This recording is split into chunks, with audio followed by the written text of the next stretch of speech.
World of YouTube out here. Redoing a video. Some comments I gotta go over that I made the other day. For some damn reason, an 11-minute video turned into 7. I don't know how the hell that happened. I don't know if this phone's screwing up, whatever it may be.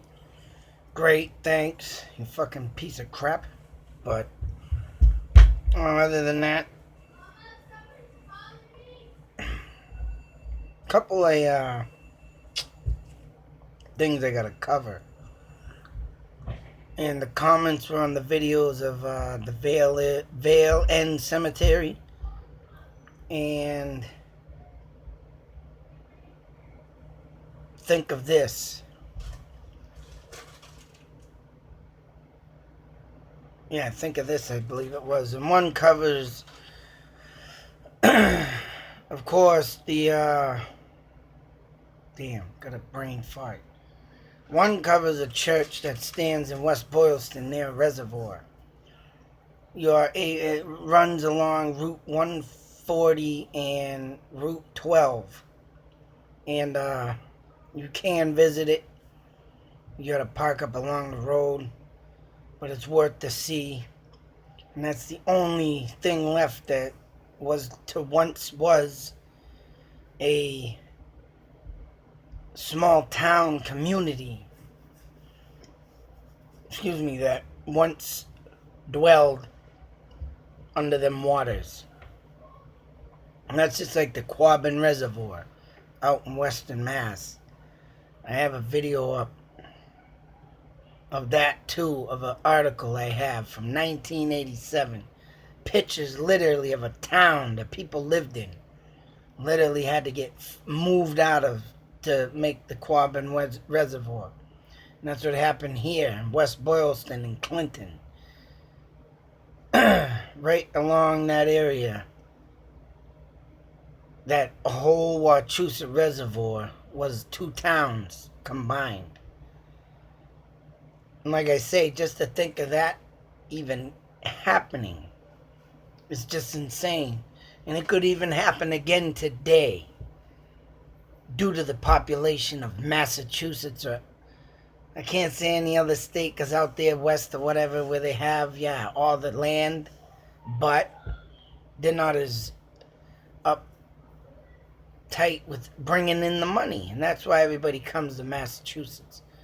Not only that, but you have your illegal immigrants. You have your refugees. Even in the town I live, Fitchburg, Mass, last year, put in a newspaper article, or even the beginning of this year, as a matter of fact, I still have it. I still got to do a video on that. Come on in, refugees. This town is so freaking small. They call it the 3rd largest in Worcester County. Whoever did that statistic is just as much as insane as the one that tore down cities back in the day. Towns, to build these.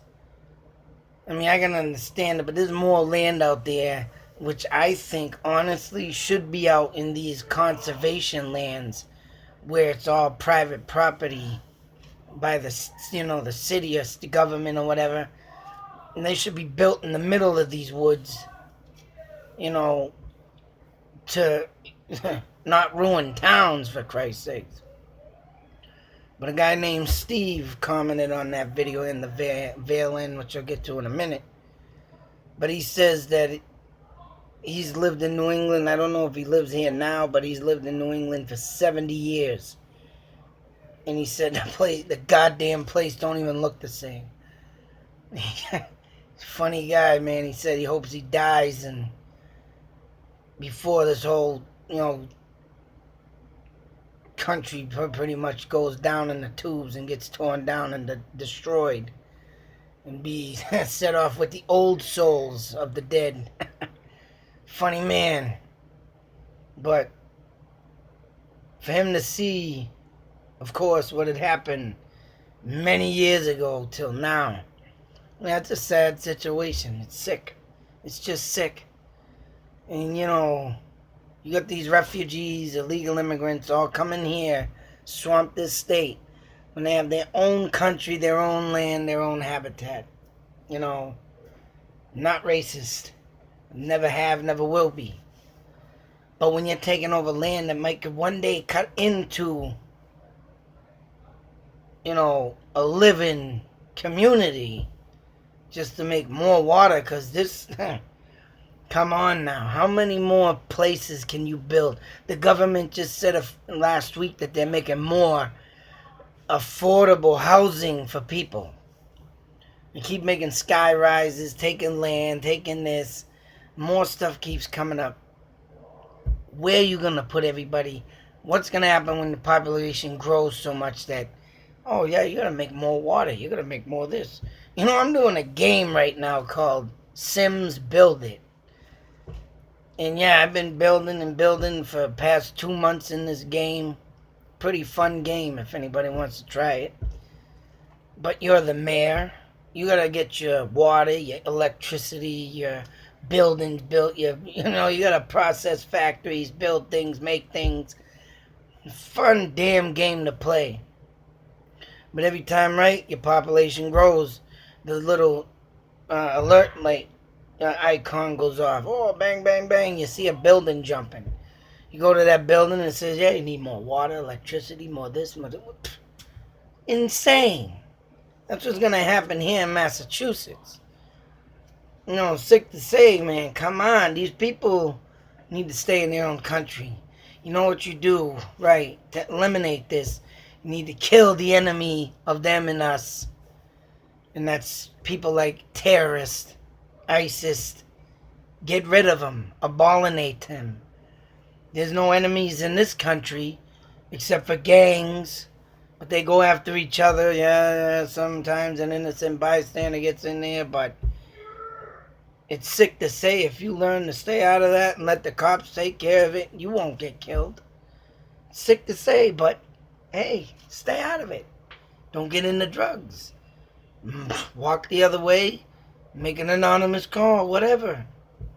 You won't get killed if you just stay out of the way. And yeah, if you live in a neighborhood where shootings start happening, hey, bulletproof stuff. Sick to say. Throw a piece of steel up over the window or something. Hey, that's the way the world goes. It's sick to say, but that's how you gotta live. And if we get these other countries coming over here more often, yeah, keep coming over here, keep blowing us up. At least you'll be already, stabilized with something. Protected by something.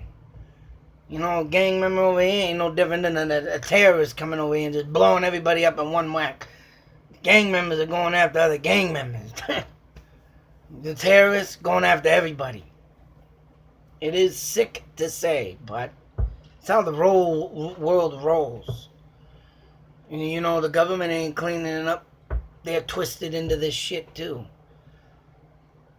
And I just read something that I didn't read all of, I guess, so I just forgot about it, but the Tyree Williams case that I've covered, there's some crazy. And now if this man's legit with what he said, yeah, it had to do, and there's books written about it, about drugs being imported in here from Colombia. And somehow he got mixed up in it, knew someone in it, did something stupid, got himself in it, got his wife killed, and now, yeah, he's in jail for life for his murder that he was framed for. Whether he was framed or not, sick to say. But there it is. The world revolves around. But if you go on to say this guy seen these changes for 70 years in this town, hey, what the hell is going on? But it's great that I'm getting these kind of comments, because I swear to God, I'm gonna become a world-known traveler. Get this damn shit going. I'm $32 away from beating my threshold on this YouTube thing, so I can get paid more money. And this is gonna be my full-time job, bringing back history, bringing back my thoughts and theories on stuff that has happened before, present, now. And this is what I'm in for. It's to help others too. I want to help people too, don't get me wrong. But, man, never mind, just looking at something. But, yeah, that's what I'm here for my YouTube channel. It's good to get these comments. And then the Vale Hill, well, I don't know why I keep saying Vale Hill. I'm thinking of the Pine Hill Cemetery in New Hampshire also. Another cemetery, I go there at night, but the Vale End Cemetery, this man Steve, thank you again Steve for this. He heard the story of not why the Pukwudgie came into Wilton, New Hampshire. It's because the Indians put a curse. And this proves my theory through all the stuff that I've been hunting on in my town, which is a hill over there in Greektown, the locals call it. And up by the Revolutionary Cemetery, which I think is very, very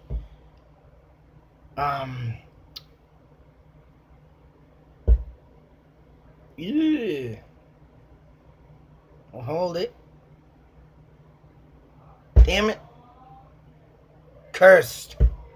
That place over there. It's over in the Burbank Hospital area. The Revolutionary Cemetery area. All them woods connect together. And all that stuff revolves around Indians. So, this Wilton, New Hampshire boy being cursed, and that's when this leads me to my thoughts and theories about the Bigfoot and the Pukwudgie. I believe 10-foot Indians existed because I have an article on it. Someone has proven that. And if you hear the stories now, or even look it up about the Indians and the giants were the bigger Indians, is right. They sit there and tell you their tales. Well, tales were told from the Indians, and I think I have all the rights to say it because I have Indian in my blood, is to do to the white man. Navajo Indians used to dress up in costume to scare away evil spirits. What do you think Indians did to dress up to scare the white man when they started taking over? So, that's all I'm saying.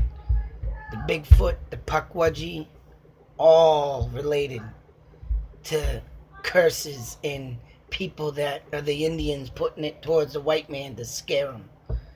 They'll sit there and tell you, hey, we don't know nothing, we don't want nothing, we're scared of that. But no, they are the ones. Sorry, but they're the ones that put that curse there because of the Indian spirit and power. Call me crazy, but I'm putting all this together because of comments like these, of what I see, what I've been looking up on my own, man. Oh, it's just insane. Awesome. But other than that, I wanted to thank Steve again. Also, Big John. He's another one that's been laying out some comments. Hope I get some more from you guys. Some stuff, and I'll see you on that next video. Until the next video, YouTube Nation. Be safe. Take care. Can't wait. More to come. Out.